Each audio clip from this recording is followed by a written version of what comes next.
Medyo matumal nga ang benta namin ngayong araw at hindi nga naubos itong mga paninda namin. Para nga hindi ito masayang kaya ipamimigay ko ito at nang makain din ito ng ating mga neighbors. Ganito talaga ang ginagawa ko kapag hindi nauubos ang aming mga paninda, ipinamimigay ko ito. Yung ibang nabigyan ko nga ay hindi ko na nakuhanan ng video. Mga bossing, for today's video, ito pala ang mga kaganapan ko ngayong hapon. Bandang alas 2 nga ng hapon ay nag-asikaso na ako dito sa aking kusina. Yung mga gagamitin ko sa pagluluto.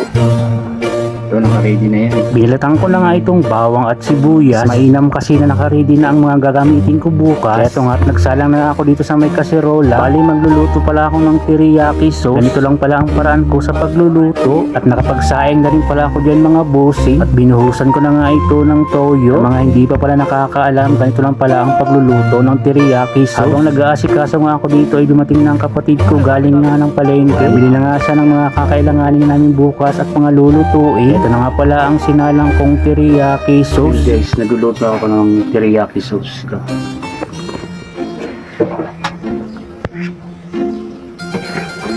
Ito po yung teriyaki sauce na ginagamit ko sa fried noodles.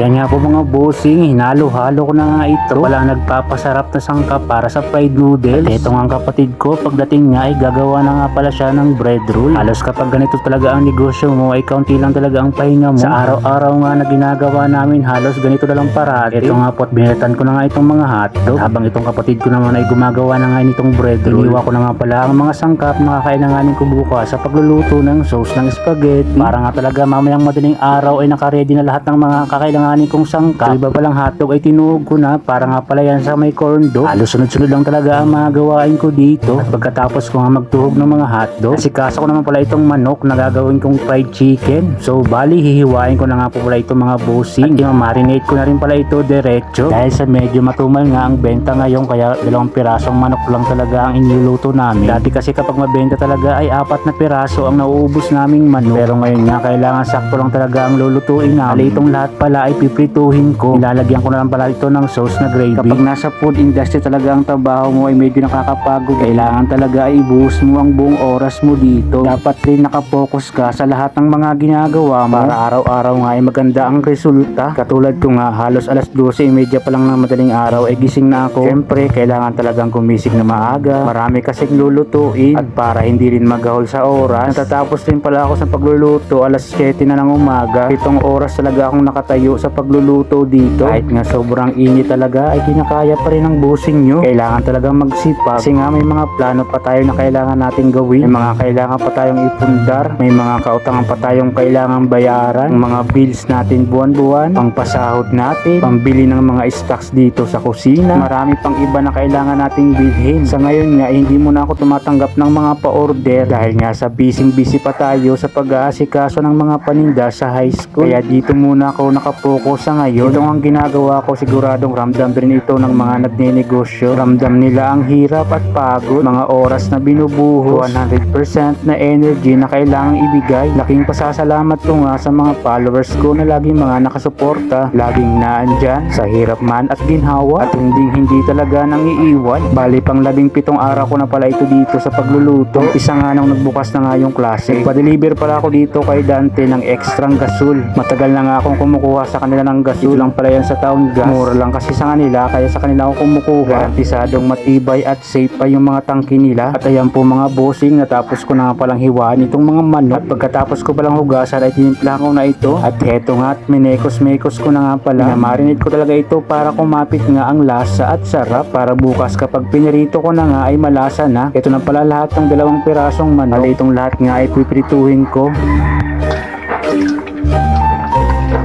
At pagkatapos ko ang mag-marinate ay hinugasan ko na nga itong mga ginamit ko at para nga maging malinis dito sa aking lababo at nang mabawasan na nga ang mga kalat dito.